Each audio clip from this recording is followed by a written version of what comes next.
Desde La Habana, Cuba, te doy la bienvenida Con Género, un espacio que promueve el diálogo y la equidad entre todas y todos. Soy Maisel Bello Cruz y yo te invito a que te mantengas con nosotros. Hoy en nuestro tema en perspectiva estaremos hablando acerca del matrimonio infantil en el mundo. En Batallas por la Equidad nos acercaremos a la red de compositoras y artistas Resonancia Femenina y en Cultura con Género le echaremos un vistazo a la labor de Vivir Quintana en México.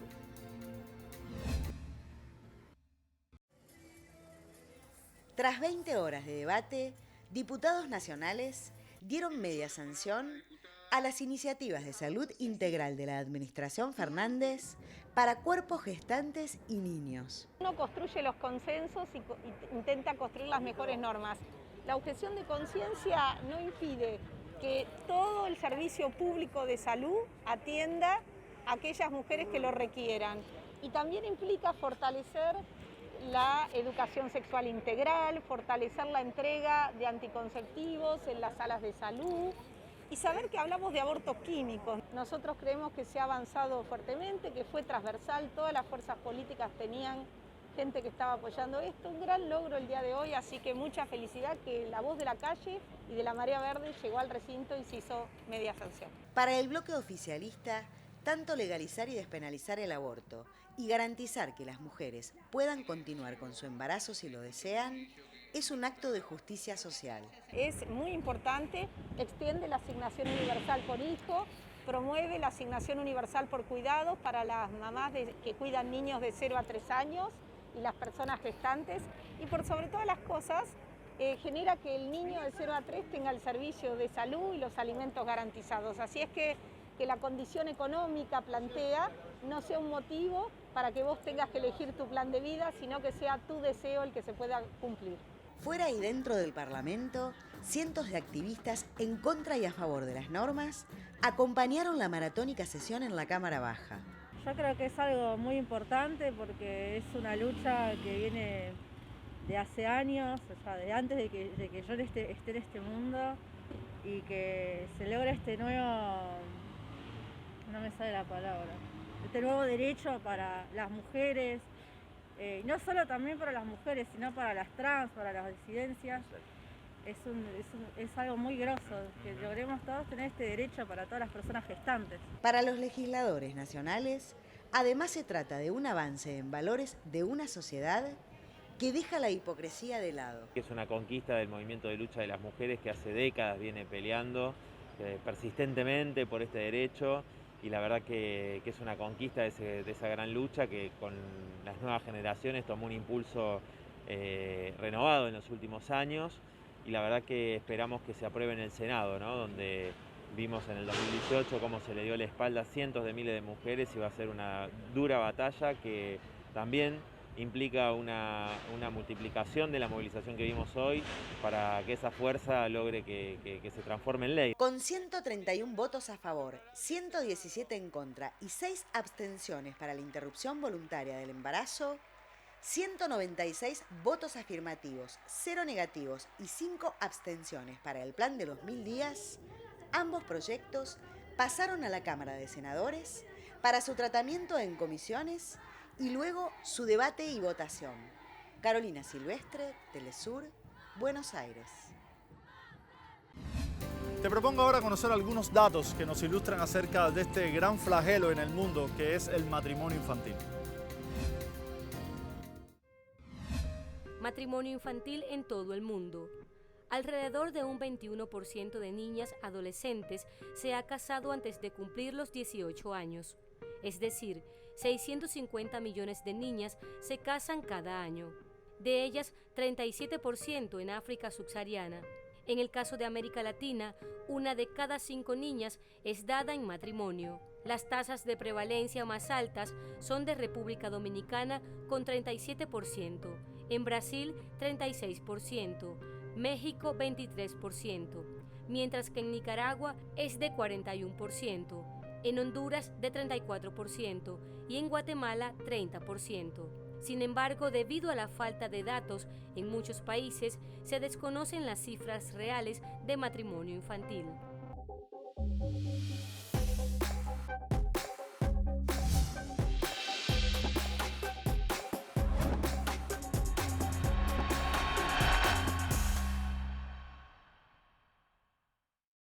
Definimos hoy en nuestro segmento del lenguaje matrimonio infantil. Se entiende por matrimonio infantil todo matrimonio formal o unión informal entre un niño o una persona menor de 18 años con un adulto u otro niño. Si bien la frecuencia con la que se realiza esta práctica se ha reducido en todo el mundo, hace 10 años 1 de cada 4 niñas se casaba durante su infancia. En la actualidad, el matrimonio infantil sigue siendo una práctica generalizada. Los Objetivos de Desarrollo Sostenible de las Naciones Unidas abogan por medidas mundiales destinadas a poner fin a esta violación de los derechos humanos de aquí a 2030. El matrimonio infantil, que ocurre entre un adulto y una persona menor de 18 años, constituye una violación de los derechos humanos de las niñas, niños y adolescentes. A pesar de las leyes que lo prohíben, es una práctica que se sigue extendiendo por todo el mundo. Hoy en nuestro tema en perspectiva estaremos analizando el fenómeno del matrimonio infantil. Veamos.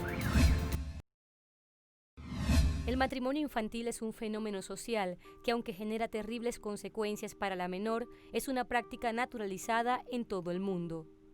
Las niñas que son casadas con adultos u otros menores son sometidas a una serie de agresiones que traen consigo una vida de sufrimiento y frustración. La mayoría de ellas no tienen posibilidades de ir a la escuela y corren mayor riesgo de ser víctimas de violencia en el hogar. Me casé cuando tenía 15 años. Estaba todavía en tercero de secundaria. Conocí a mi esposo cuando visitó mi casa como invitado. Soñaba con convertirme en una persona exitosa, pero ¿qué puedo decir? Esto es lo que soy hoy. El matrimonio infantil ha sido común en las comunidades tradicionales de Asia. Sin embargo, esta práctica ha disminuido producto de las campañas que han realizado organizaciones gubernamentales y no gubernamentales por la erradicación de esta práctica que es un delito. Range of other organizations came on by 2016 and engaged in a true kind of cross-class, cross-race coalition, cross-country coalition to end child marriage. While child marriage has been ended, we have no data on whether all those relationships are still continuing to be initiated in the lives of girls informally. These early unions have an impact on their risk to violence, as well as their education, as well as their potential to have economic autonomy and careers of their own. Organizaciones y activistas por los derechos de las niñas denuncian que ante el aumento de la pobreza, producto de la pandemia por coronavirus, decenas de miles de niñas están siendo forzadas a casarse. UNICEF alerta que en países como Indonesia se registran una de las tasas más altas de matrimonio infantil en el mundo. El matrimonio infantil despoja a las niñas de su infancia y pone su vida y su salud en peligro. Entre enero y junio de este año, las autoridades indonesias autorizaron más de 33.000 matrimonios infantiles. Esta cifra en el año 2019 fue de 22.000. Esto, en la mayoría de los casos, responde a costumbres culturales. Es mejor dejar que se casen, de lo contrario la gente hablaría mal de mi hija. Es una tradición aquí que no se puede tener sexo fuera del matrimonio. Sabía que lo habían hecho, por eso les pedí que se casaran. ¿Qué podía hacer? Abordar el matrimonio infantil requiere identificar los diversos factores que lo posibilitan. Si bien las raíces de esta práctica varían en función del país, la cultura, la pobreza, la falta de oportunidades educativas y el acceso limitado a la asistencia sanitaria son factores que la perpetúan. Algunas familias casan a sus hijas a una edad temprana con el fin de reducir su carga económica u obtener ingresos. Otras porque creen que de ese modo asegurarán el futuro de sus hijas o las protegerán. Cuando una niña termina la escuela primaria y no avanza en su educación porque no hay escuela secundaria en su pueblo, terminará casada con un hombre. Para las familias pobres en esos pueblos, casar a sus hijas es una solución para reducir su carga económica. Lamentablemente a los padres a veces realmente no les importa quiénes son los novios. En 2019, Indonesia elevó la edad legal para casarse de 16 a 19 años, en un intento por frenar el problema. Pero los tribunales religiosos locales pueden permitir estos matrimonios. La educación se considera la herramienta clave en la batalla contra el matrimonio infantil. pero los confinamientos alejan a millones de niñas de la escuela y también de la esperanza de una vida con más oportunidades. En el 12% de las bodas o uniones que se registran en Indonesia, la novia tiene menos de 15 años, una cifra que duplica la medida de América Latina, que es de 5% según datos de UNICEF.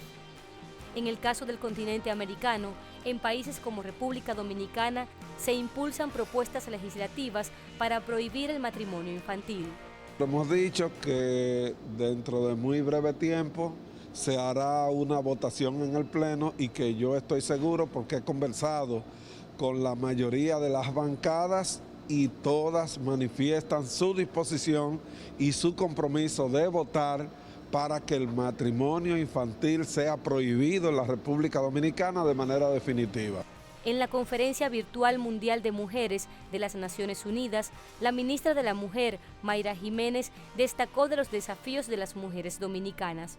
En nuestros países, por ello, debemos trabajar sin descanso para garantizar el derecho a la salud sexual y reproductiva, el derecho al trabajo digno, el derecho a la seguridad social universal.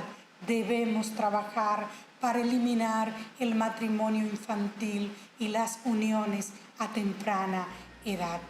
Al menos 1 de cada 5 dominicanas termina casada o en uniones informales siendo menor de edad, y en muchas ocasiones con hombres que les doblan la edad. El matrimonio infantil está legalizado a partir de los 15 años para las niñas y en estos momentos tramitan 2 iniciativas que tratan de prohibirlo, una por la vía judicial y otra por la legislativa. Pero las estadísticas muestran que el problema está tan profundamente arraigado que escapa a los límites de la ley.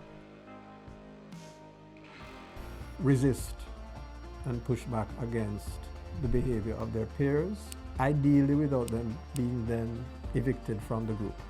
You know, we talk about men as having power and privilege, and we need to harness that position if we want to make change. Accountability politics would allow for men to listen to the experiences of women, speak with women and not for women. Otherwise, it's going to just be a legislative change and not a cultural change.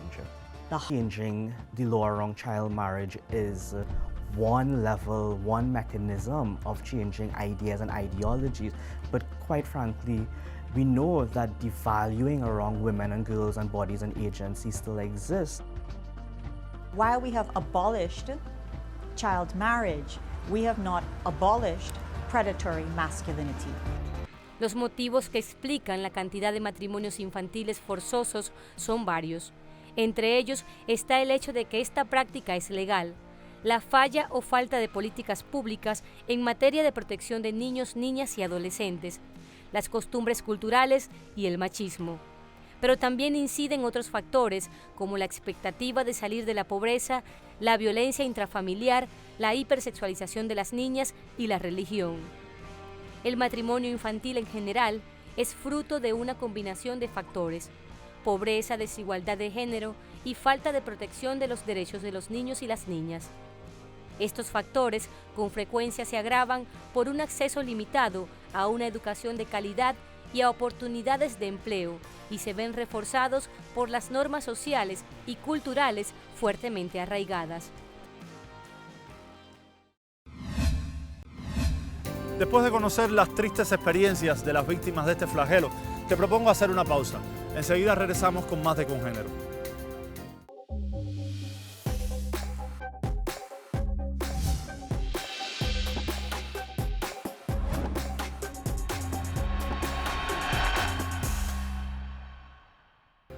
Hoy en Batallas por la Equidad estaremos conociendo acerca de la experiencia de la red de artistas y compositoras Resonancia Femenina.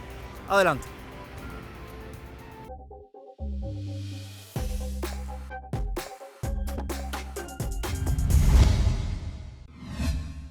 Resonancia Femenina es un colectivo de mujeres que se creó para fomentar el trabajo colaborativo y establecer proyectos que permitan a las mujeres avanzar en el mundo de la música como un espacio común para el desarrollo cultural de Chile y el mundo.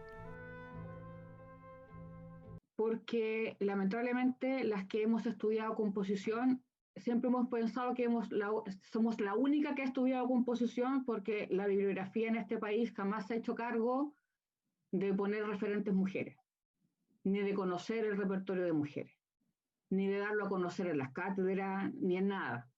Por lo tanto, tú creces pensando que eres la primera en hacer algo que era de hombres. Y yo creo que te sientes bastante sola, como muy quijotesca la situación, y te vas dando cuenta que no es así. Yo creo que un gran aliado han sido las redes sociales, porque gracias a las redes sociales te has dado cuenta que no eres la única con lo que uno pensaba en ese momento. Y bajo esa premisa, y también porque suceden dos fenómenos con esto. El primero es que te sientes sola, y el segundo es como, oye, eres la primera. Dentro de sus proyectos, Resonancia Femenina como agrupación ha alcanzado importantes logros, entre ellos una línea editorial que busca no solo desarrollar la composición desde la gestualidad y la identidad de la obra de las compositoras, sino que tiende el devenir de una música porteña, femenina y contemporánea.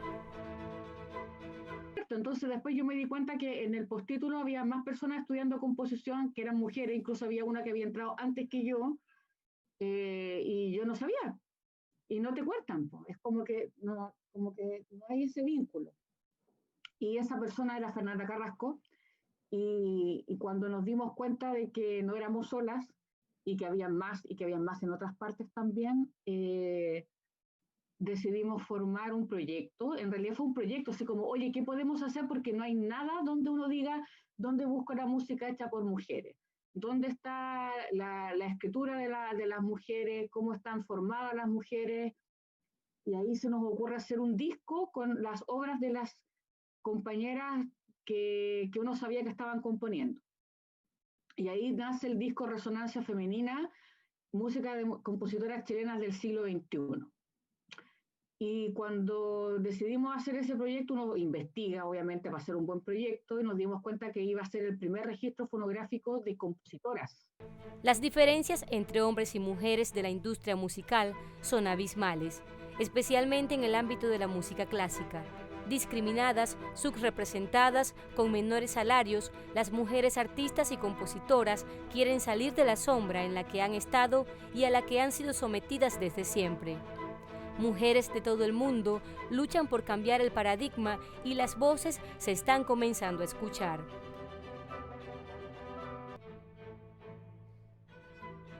Según cifras recogidas a través de todas las regiones, la división de género en la industria de la música es alrededor de un 70% hombres y un 30% mujeres. Por ejemplo, en Estados Unidos, solo el 15% de las discográficas son propiedad de mujeres. En Canadá, el 6% de los productores reconocidos lo son, y solo un 7% del personal de ventas y desarrollo de la industria es femenino.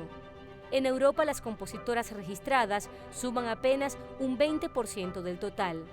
Además de la lista de las 600 canciones más populares entre 2012 y 2017, solo el 22% fueron interpretadas por mujeres y el 12% creadas por compositoras.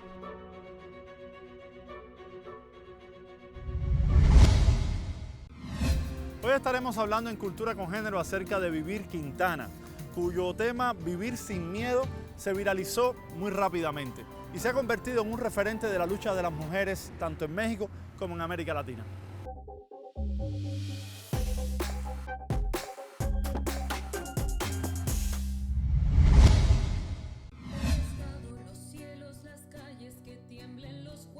Canción sin miedo es una pieza musical escrita e interpretada por la artista mexicana Vivir Quintana, quien a través de la música denuncia los feminicidios en su país y hace visible las historias de miles de mujeres que son víctimas de agresión física y sexual en México.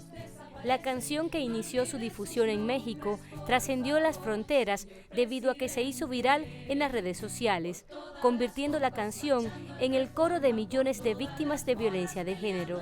La artista, que perdió a su mejor amiga, producto de un femicidio, ahora es la voz más escuchada por las feministas de la región.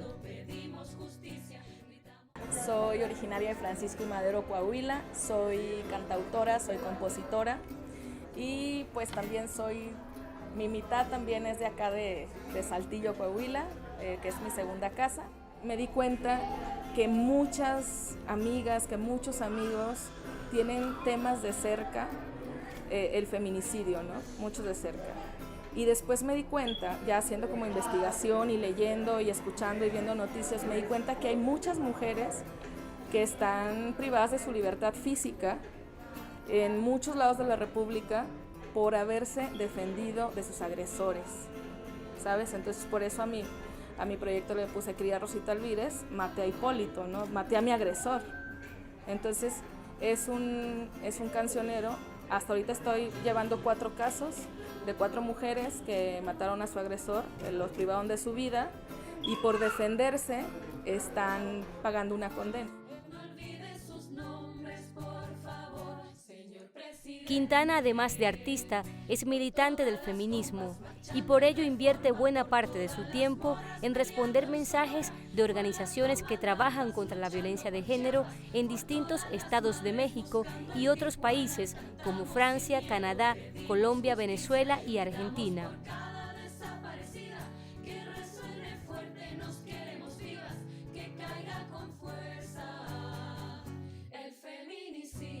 La canción la ha acercado a muchas mujeres que le escriben para contarle su historia, elemento que utiliza como recurso para componer las letras de sus canciones. La mexicana compartió escenario con la artista chilena, también feminista, Mon Laferte, en su presentación en el Zócalo de México, lo que le permitió dar a conocer la canción que hoy es el coro del feminismo en el continente.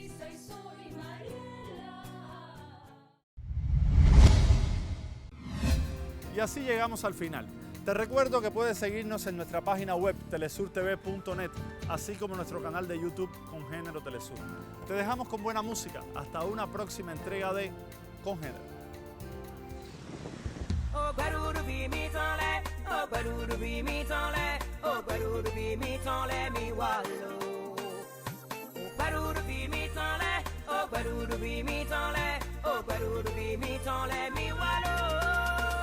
Une petite fille reste encore un enfant. Elle ne peut être une mère ou une épouse. Laissons-la grandir pour qu'elle vive une vie épanouie. Disons non, disons non, disons non au mariage des enfants. Yeni wewe podo ya suwe. Boda sueton, pa utuna no lana ye. Ye kanaule ye ganu ganu. Bose na papa da ore, e na gbazida kona, bo viere no jaje ke to asukwe mi gbe.